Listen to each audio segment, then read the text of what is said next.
Simulan mong abutin ang iyong pangarap na magbibigay dangal sa iyong bukas. Ang suliranin, hindi laging nandyan, dapat mong harapin. Kami iyong kasama sa bawat takin, magkaakbay nating lulutasin. Dito sa Fernandino Teens TV, ang boses mo ay mahalaga. Dito sa Fernandino Teens TV, ikaw lagi ang bida.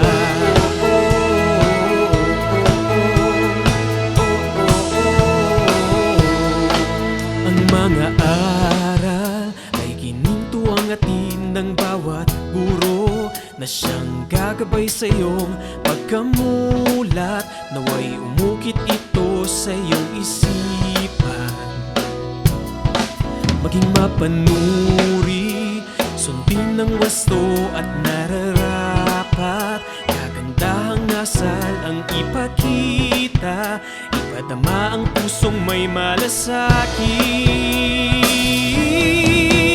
Dito sa Fernandino Teens TV, ang boses mo ay mahalaga. Dito sa Fernandino Teens TV, ikaw lagi ang bida. Sakali mang tayo'y subukin ng unos, ating haharapin ng walang takot. Sasamahan ka ni Fernan at Dino, ang bagong barkada mo. Dito sa Fernandino Teens TV, boses mo ay mahalaga.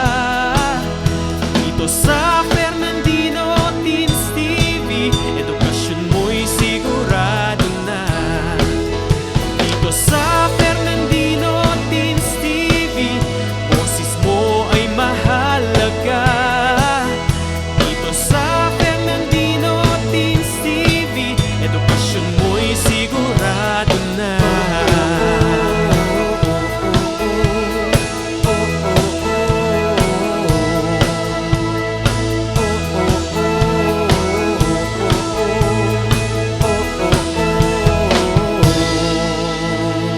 Fernandino Teens TV.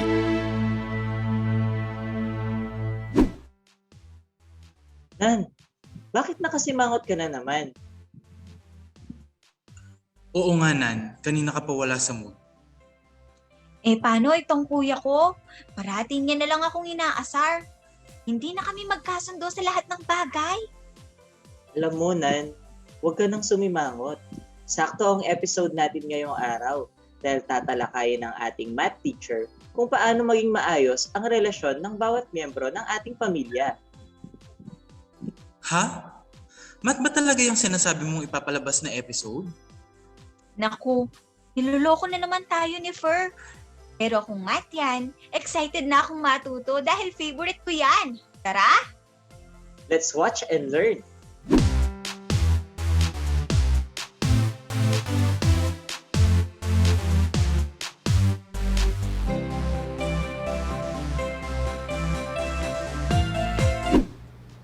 Good morning, Fernandino Teens.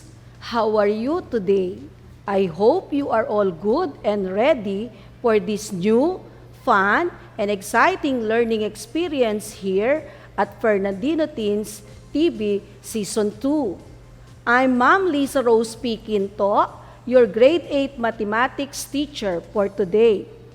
Fernandino Teens, sit back, relax, and enjoy the lesson entitled Representations of a Relation and a Function. For our lesson objectives, you are expected to 1. Illustrate a relation and a function. 2. Represent a relation through a set of ordered pairs, table of values, graph, and mapping diagram. 3. Identify the domain and range of a relation. And 4. Tell whether a relation is one-to-one, one-to-many, and many-to-one correspondence. To set your minds for this enjoyable discussion, let us have a short activity entitled Relate Much. Are you ready? For the directions, match the items on column A with the items on column B. Establish a connection between the pair of words on column A. We have the following words, namely, President, City of San Fernando, Mother, and Paper. While on column B, we have the words Child, Citizens, Pencil, and Barangays. You may type your answers on the comment box below or write them on a sheet of paper. Keep those answers coming. All right, now it is time to reveal the answer. Did you match mother and child? Nice! A mother is definitely related to her own child. The next pair is the president related to the citizens. Did you get the same answer? Very good, Fernandino teens. What about the pair of words, paper and pencil? Good job. A paper can be associated to a pen. Lastly, did you match City of San Fernando and Barangays? Excellent! The City of San Fernando is politically subdivided into 35 barangays. The activity shows the relationship between two quantities. In mathematics, we call these pairs as relation. Now, let us have more of these relations as we go through our discussion. Relation is a way of expressing a connection or relationship between any pieces of information. Mathematically speaking, a relation is a set of ordered pairs, x, y. It is a relationship between sets of values, the set of x values, and the set of y values. For example, to each real number, there corresponds its square. For example, the number 5 and its square, 25. To its non-zero real number, there corresponds 2 square roots. For example, the square roots of 100 are positive and negative 10. The pairings of a real number to its square, as well as a non-zero real number to its square root, are what we call relations. What have you noticed upon representing a relation? Good! A relation represents a set of inputs and outputs. In math, a relation is a set of ordered pairs that satisfy a relationship. But what do we mean when we say ordered pairs?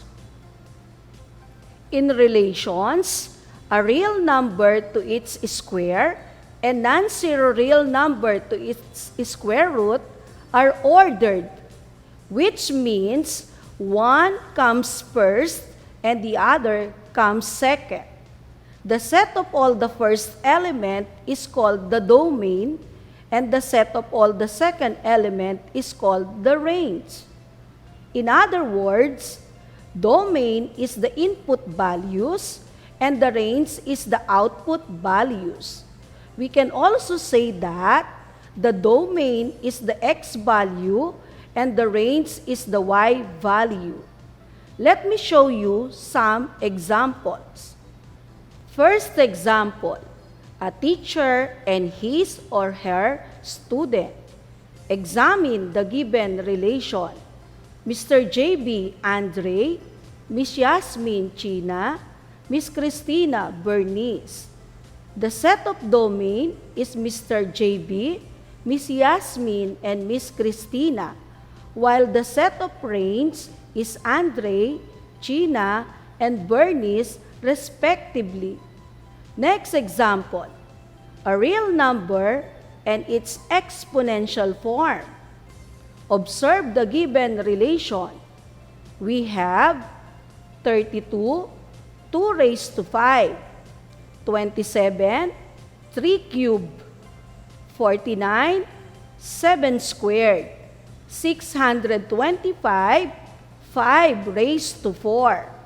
The set of domain is 32, 27, 49, and 625, while the set of range is 2 raised to 5, 3 cubed, 7 squared, and 5 raised to 4, respectively. Third example, the given relation Q is equal to the ordered pairs 12, 18, 24, 32. The set of domain is 12 and 24, while the set of range is 18 and 32. Now, it seems that you are ready to determine the domain and the range of its given relation. When we return, we will have a short activity about identifying the domain and the range of the given relation. Stay tuned, Fernandino Teens! Ang Schools Division Office City of San Fernando, Pampanga ay kaisa ng Department of Education sa pagsasagawa ng mga proyekto at programa na tumutugon sa mga pangangailangan ng mga mag-aaral. Inilunsad ang Division Call Center for Tutors and Guidance Counselors upang magbigay ng educational at psychological assistance sa mga mag-aaral, magulang at stakeholders ng Division. Kaya, kung may nais kayong itanong tungkol sa pag-aaral, maaaring magpadala ng mensahe sa Division Call Center for Tutors and Guidance Counselors Facebook page o tumawag sa mga numero na makikita sa ibaba ng inyong screen tuwing Lunes hanggang Biyernes sa ganap na alas 8 ng umaga hanggang alas 6 ng gabi. Maaari rin kayong sumangguni sa ating guidance counselors na nagbibigay ng guidance and counseling services. Lahat ng inyong ibabahagi ay mananatiling confidential. Ang nasabing programa ay nagsisilbing daan upang malaman ang feedbacks ng stakeholders para matulungan ang ating divisyon na mapagbuti pa ang mga sumusunod na programa. Ano pang hinihintay ninyo? Tumawag na sa aming mga numero o bumisita na sa aming Facebook page at magpadala ng inyong mga katanungan.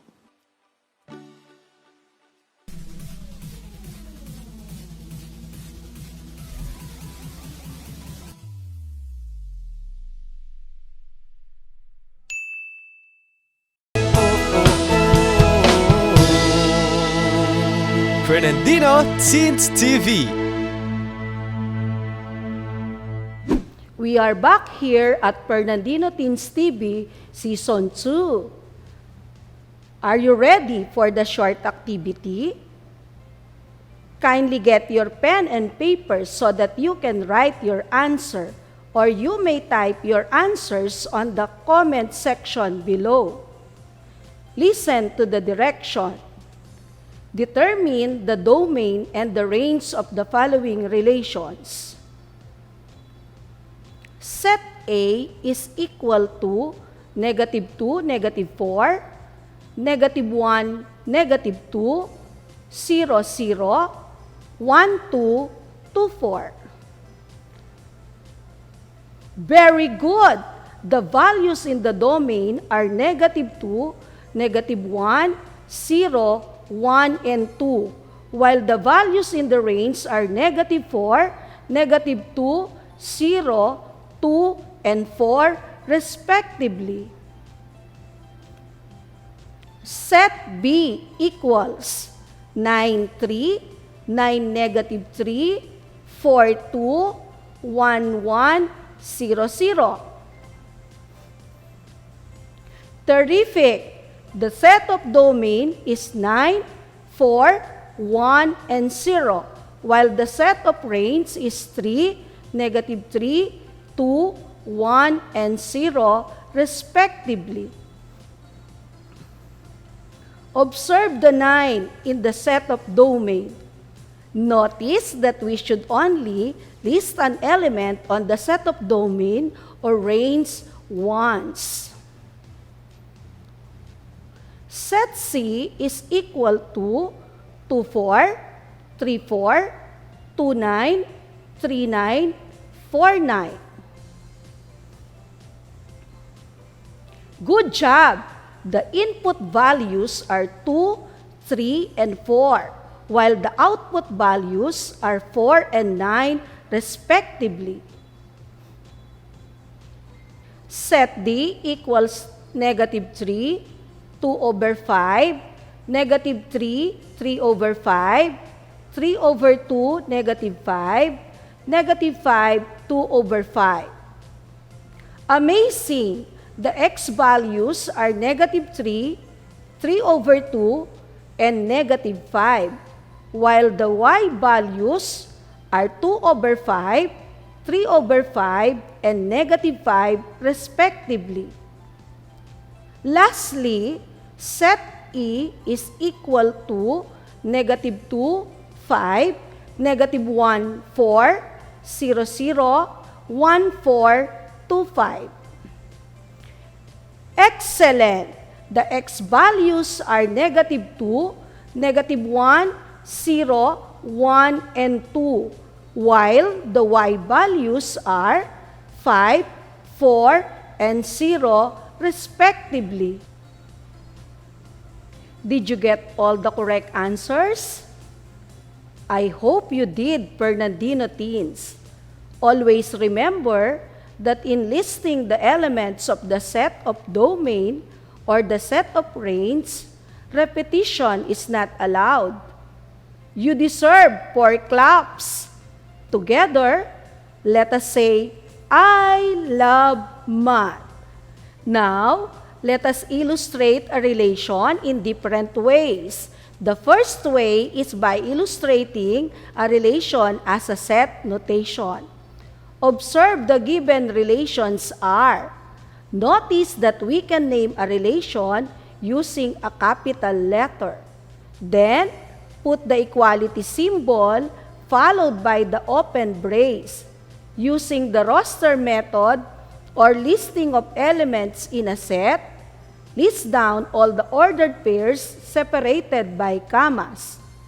Lastly, put a close brace to complete the set notation. Here are the examples.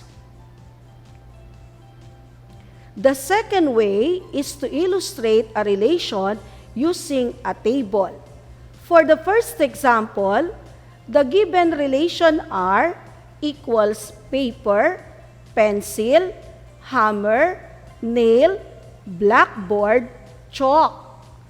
To illustrate this in a table, we will write all ordered pairs in 2 columns. Separating the x values in the set of ordered pairs, we have the paper, hammer, and blackboard written on the first column. For the y values, we have pencil, nail, and chalk written on the second column. The table can be drawn horizontally or vertically.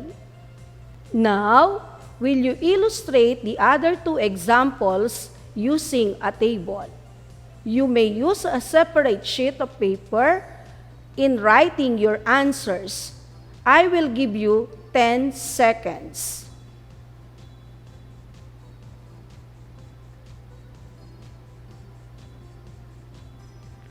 Amazing! You have made it, Fernandino teens. Let us reveal the tables. Moving on, the third way is by illustrating a relation through a graph plotted on the Cartesian plane. For our example, the given relation are equals negative 1, negative 2, negative 2, negative 4, 0, 0, 1, 2, 2, 4. The ordered pairs can be plotted on the Cartesian plane. Let us plot the points. We have negative 1, negative 2, negative 2, negative 4, 0, 0, 1, 2, 2, 4. Now, this is the representation of the relation R. Let us illustrate another example. Let us plot the ordered pairs on the Cartesian plane. Given the relation Q with the following ordered pairs: 1, 3, 2, 4, 3, 5, 4, 6, and 5, 7. Connecting the points, we will form a straight line. The fourth way of illustrating a relation is by a mapping diagram. Given the relation Q equals negative 1, 2, 0, 2, 1, negative 3, 2, negative 2, 8, 3.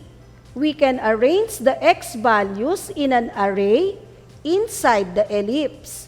The same rule applies with the y values, but this time, no repeated values must be written. Let us write the x values on the first ellipse. Negative 1, 0, 1, 2, and 8. Label it as x.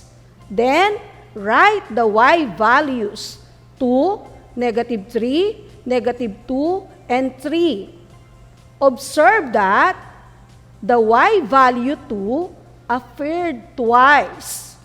The rule states that the repeated value should only be written once. By combining the two ellipses, we form this diagram. Next, we put an arrow to represent the corresponding elements of each ordered pair. The mapping diagram shows the correspondence of the elements in the relation. The correspondence of a relation can be classified further as one-to-one correspondence, many-to-one correspondence, and one-to-many correspondence. In one-to-one correspondence, each element of the x values has exactly one distinct element in y values. For example, the relation y equals 3, 2, 2, 3, 1, 4, 0, 5 in a set notation. Next, in many-to-one correspondence, two or more elements in the x values corresponds to exactly the same element in the y values. In the relation Q equals negative 1, 2, 0, 2, 1, negative 3, 2, negative 2, 8, 3 in table form. Notice that negative 1 and 0 correspond to only one value, which is 2. Lastly, we have the one-to-many correspondence. If an element in the x values corresponds to two or more elements in the y values, then we have a one-to-many correspondence. In the given example, relation J equals 0, 0, 1, 1, 1, negative 1, 4, 2, 4, negative 2, 9, 3, 9, negative 3 in a mapping diagram. Three members of the domain correspond to more than one member of the range. After knowing the different types of correspondence, we will assess what you have learned. But let us have a short break. Fernandino Teens, stay tuned. Maya po oras kaya kayo, Fernandinos. Ako pala ay Elwin Arl Serrano ng City Tourism Office ng Siyudad San Fernando. Ngayong bulan na ini, pagmasusyan tayo ng National Heritage Month na ating temang Victory and Humanity, Upholding Filipino Heritage and Identity. Kambena nini, metong karang aktibidades na ng siyudad, apin ng launching ng bayong Heritage Passport. Heritage Passport apin ng metong karing proyekto ng kaya katamong syudad yung pamanamuna ng Mayor Edwin D. Santiago. Anong nuka rin makalagelangan ding eganagan ng heritage sites, heritage structures, naakit tamo kin kay katamong heritage district. Makakayado din kini, ding importansya da ding mapil na tradisyon kay ni syudad, kalupa na ning pamangawang parol, ang po yung pamangalesa. May awo siyang heritage passport, uling atin kang dapat gawan, anong nukaran puntalan mo lading at tsuking passport, at saka ka mag-selfie. Kay ba't kanta, palto making tourism office, at mamiyalang sticker ka rin eganagan ang apuntulan mong lugar. At timong may ngari ang tutong passport.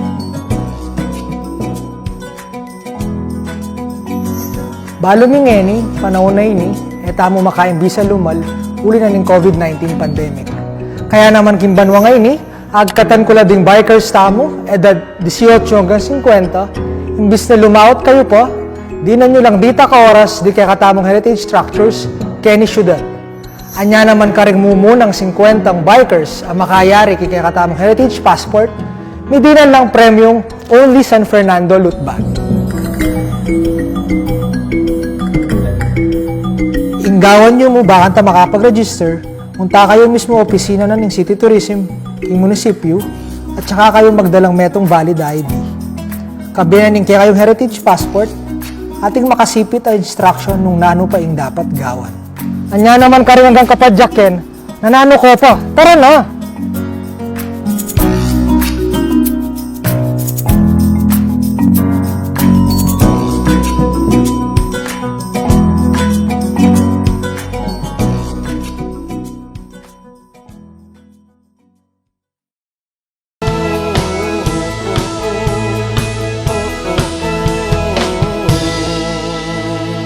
Fernandino Teens TV. You are still tuned in at Fernandino Teens TV Season 2. Now, let me see if you have really understood the topic on correspondence with the next activity. Are you ready? Let us begin. You have to choose the letter of the correct answer that best describes the following relations. Type your answers on the comment box below or write them on a sheet of paper. For the first item, what type of correspondence describes the relation of a hen to a chick? Is it A, 1-to-1, B, many-to-1, C, one-to-many? Very good, Fernandino teens. The correct answer is letter A, 1-to-1 correspondence. On the second item, what type of correspondence describes the relation of a mathematics school head to the math teachers? Is it A, 1-to-1, B, many-to-1, or C, one-to-many? You got it right. The correct answer is letter C, one-to-many correspondence. For the third item, refer to the mapping diagram. -4 corresponds to 16. 4 corresponds to 16. What type of correspondence do we have? Good job. Obviously, the answer is letter B, many-to-1 correspondence. Let us have the fourth item, a student to his or her fingerprint. What type of correspondence do we have? Excellent, Fernandino teens. The correct answer is letter A, 1-to-1 correspondence, because no two human beings have the same fingerprints, even if they are identical twins. This is why, in any crime investigations, fingerprints are crucial information in solving cases. Did you get a perfect score? That would be great. I hope that everybody has participated in the simple activity. Now, let us proceed to the definition of a function. Let us explore the world of functions. A function is a relation. But how do we know if the given relation is a function? First, if we have a set of ordered pairs, it is a function if no two ordered pairs have the same x values but different y values. In other words, there should be no repeating values in the x coordinates, like for example, given the relation G in a set notation with a set of ordered pairs, -2, 3, -1, -1, 0, 1, 1, 3, 2, 5. Notice the x coordinates -2, -1, 0, 1, and 2. No two ordered pairs have exactly the same x values. Given this condition, the relation G is considered as function. Let us have another example. Given the relation D in a table form, reflected on your screen, 2, -2, 2, -1, 2, 0, 2, 1. Notice the ordered pairs. They have the same x coordinate, which is 2. Given this condition, the relation D is not a function. Take note, if the given is not a function, then it is a mere relation. This is also true when the given is illustrated as a table of values. By inspection, you can readily identify if it is a function or not. Check to see if the x value is paired to one y value. What if the relation is illustrated by a graph? How do we know if the given relation is a function? Correct! We use the vertical line test. A graph represents a function if and only if its vertical line intersects the graph of at most once. Otherwise, the given is not a function if its vertical line passes through the graph at 2 or more points. Let us have illustrative examples. Observe the given line. This is a line graph slanting to the left. Now, we will draw a vertical line across the graph. Let us draw another one. Notice that the vertical line passes through the graph at exactly 1 point. Given this condition, therefore, the line is a graph of a function. In the next example, the illustration shows the graph of a circle centered at the origin, plotted on the Cartesian plane. Now, let us draw a vertical line. Notice that the vertical line passes through the circle at 2 points. Given this condition, the graph is not a function. Likewise, we can conclude that the given is a mere relation. What if the relation is illustrated by a mapping diagram? How do we know if the given relation is a function? Here are the following pointers. If the relation is a one-to-one correspondence or a many-to-one correspondence, then it is considered a function. However, if the mapping diagram shows a one-to-many correspondence, then it is not considered as a function. Now, let us have illustrative examples. Given the relation H, illustrated in the diagram, we have the number 2 corresponds to the values -2, -1, 2, and 1. Observe the direction of the arrowheads. What type of correspondence do we have? Correct, Fernandino teens, we have a one-to-many correspondence. Therefore, the relation is not a function.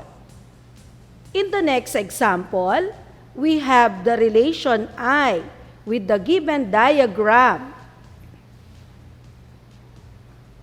Observe the arrowheads.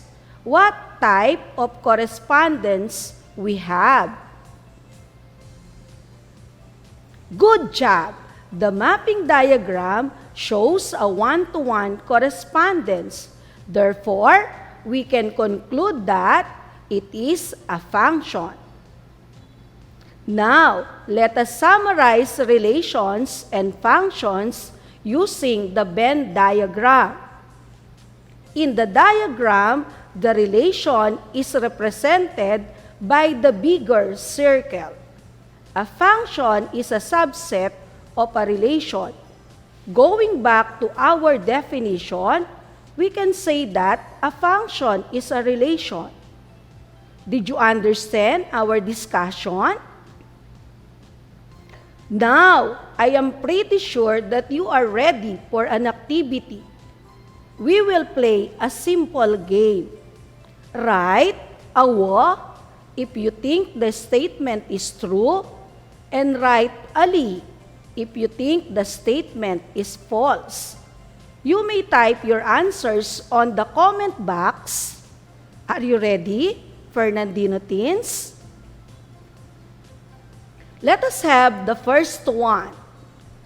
All functions are relations. Very good. The answer is a "wa," since a function is a subset of relations. All functions are relations. Let us have the second statement. All relations are function. Very good, Fernandino teens. The answer is a "li." Remember that not all relations are functions. We just have summarized relations and function. As we return, we will assess what you have learned in this episode. So, be ready with your paper and pen. Don't go away.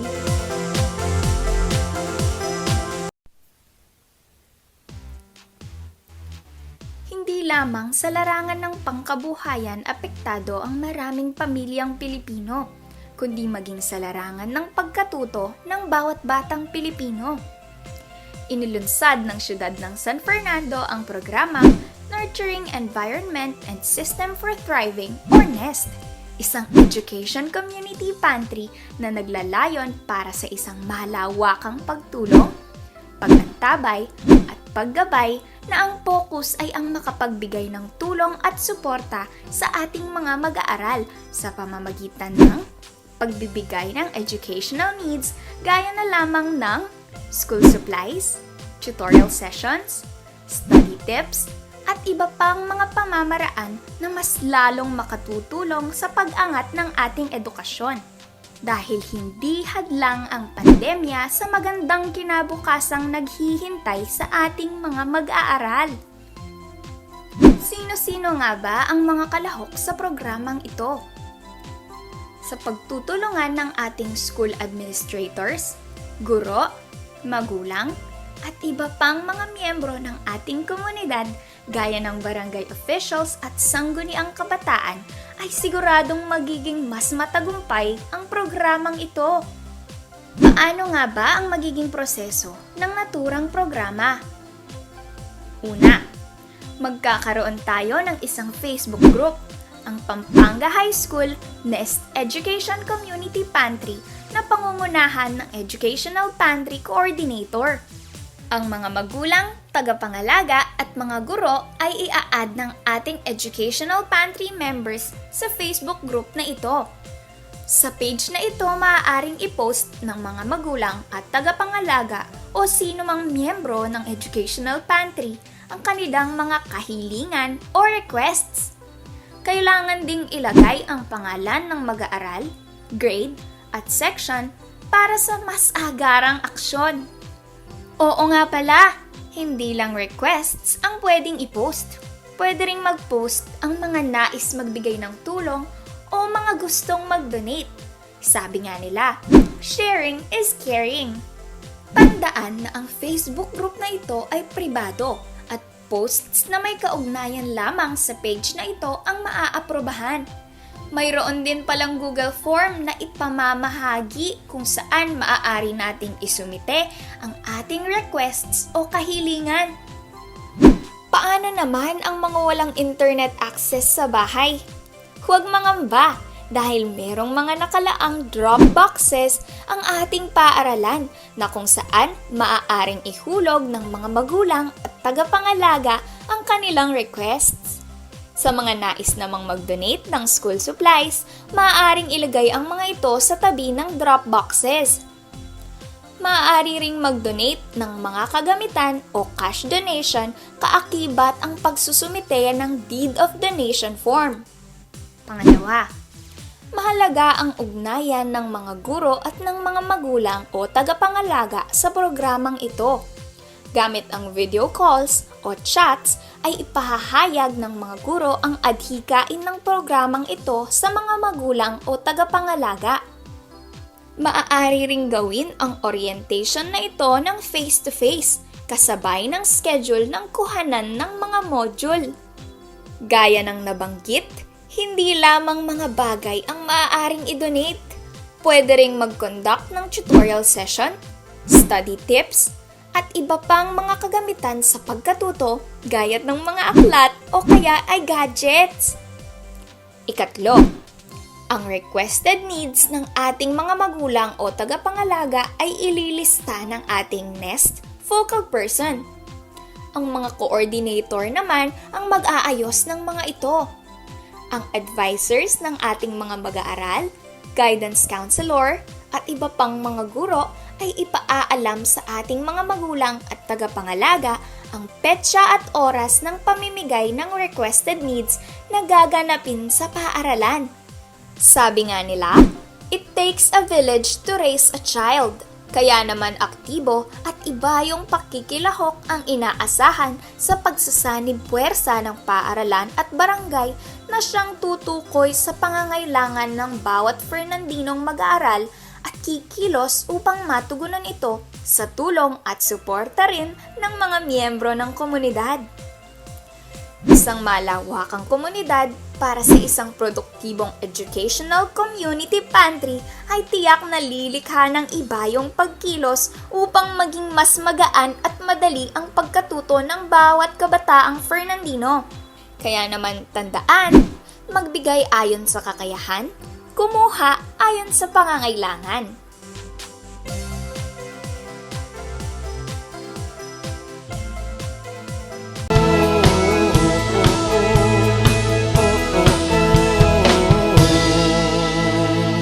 Fernandino Teens TV.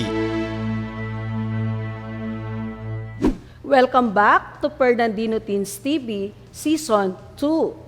Now, let us apply the different concepts that we have learned about relations and functions by answering the activity.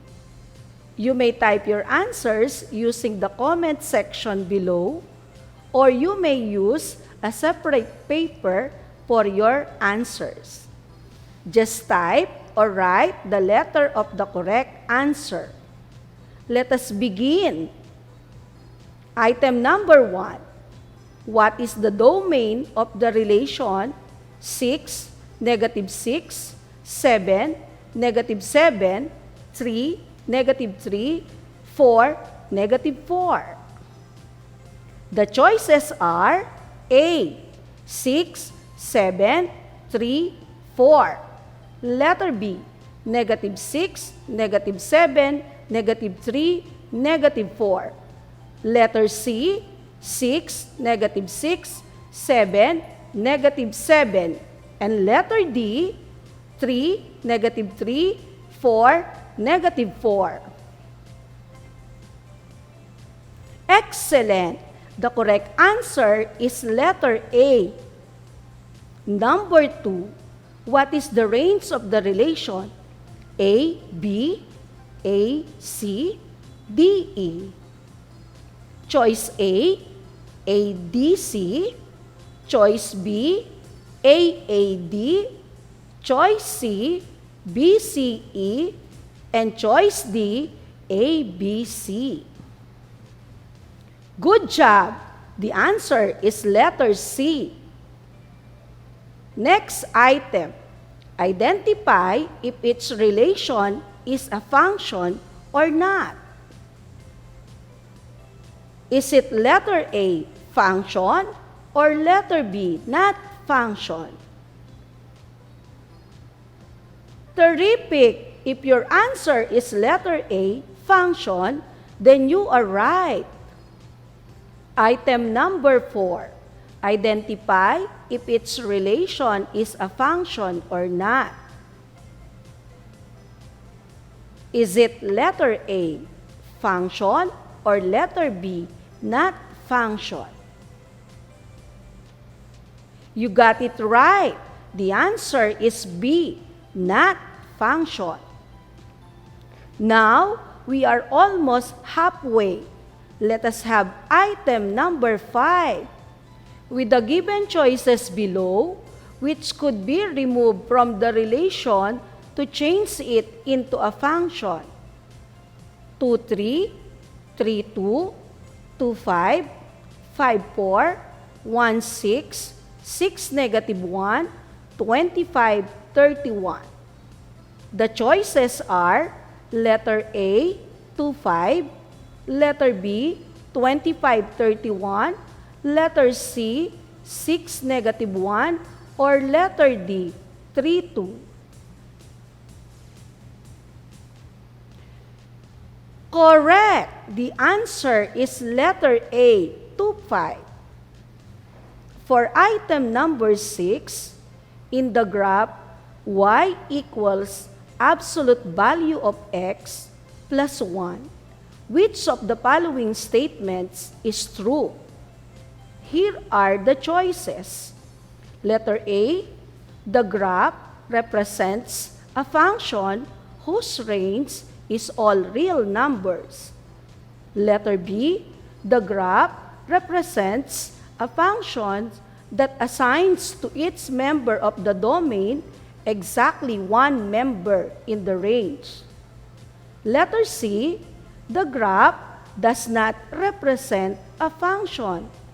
And letter D, the graph represents neither a function nor a relation. Nice! Did you get letter B? You are right.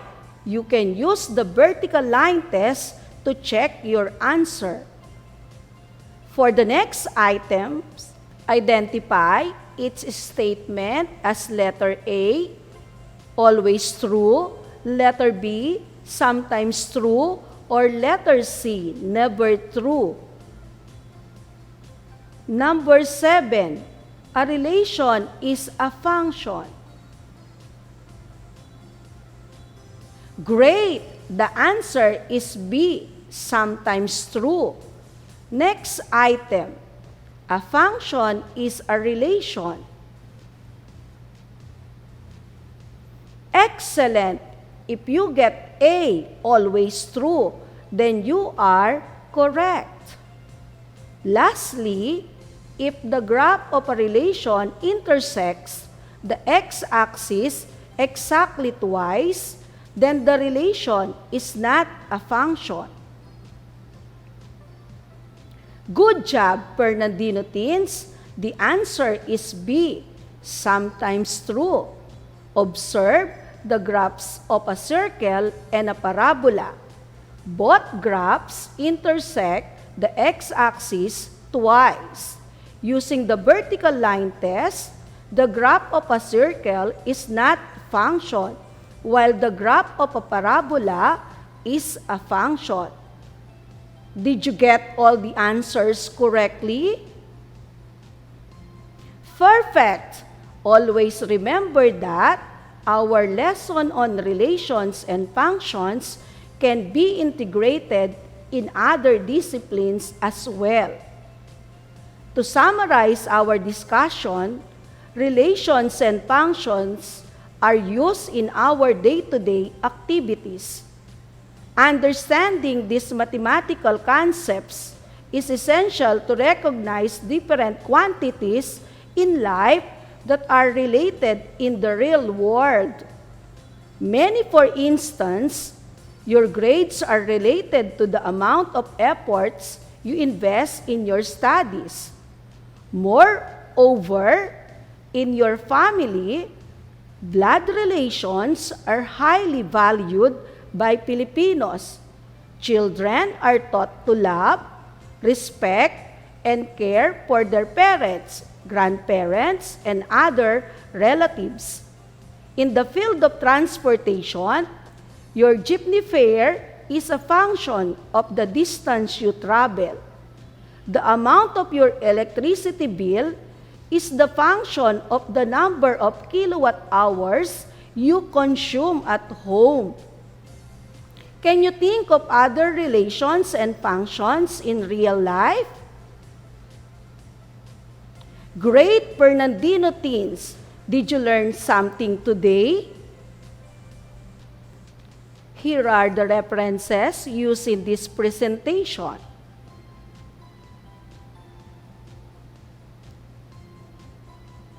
Again, this is Ma'am Liza Rose, your virtual grade 8 math teacher. May you continue to learn and to love mathematics. Thank you for tuning in at the Fernandino Teens TV Season 2. Stay safe and God bless. Ang galing naman ni Ma'am. Ang dami palang gamit ng relations at functions sa tunay na buhay.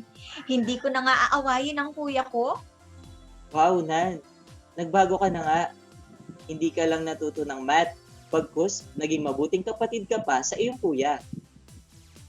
Tama, natutuhan ko naman na may iba't ibang uri ng correspondence.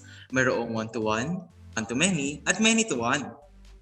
Bukod pa riyan, nalaman ko na rin kung functions ba o hindi function ang isang relation. Marami rin ba kayong natutuhan, Fernandino teens? Kaya naman, Maraming salamat, Ma'am. Isa na namang makabuluhang talakayan ang ating nasubaybayan, Fernandino Teens. samahan niyo ulit kami sa susunod na episode ng Fernandino Teens TV! Season 2, kung saan ang kabataang Fernandino ay ang hansa. Bagong umaga, yakapin mo ang bagong pag-asa. Simulan mong abutin ang iyong pangarap na magbibigay dangal sa iyong bukas. Ang suliranin, hindi laging nandyan, dapat mong harapin. Kami iyong kasama sa bawat takin, magkaakbay nating lulutasin. Dito sa Fernandino Teens TV, ang boses mo ay mahalaga. Dito sa Fernandino Teens TV, ikaw lagi ang bida.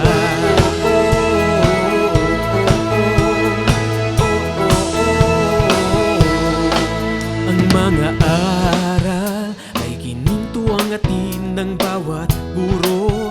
na siyang gagabay sa iyong pagkamulat. Naway umukit ito sa iyong isipan, maging mapanuri, sundin ng wasto at nararapat. Kagandahang asal ang ipakita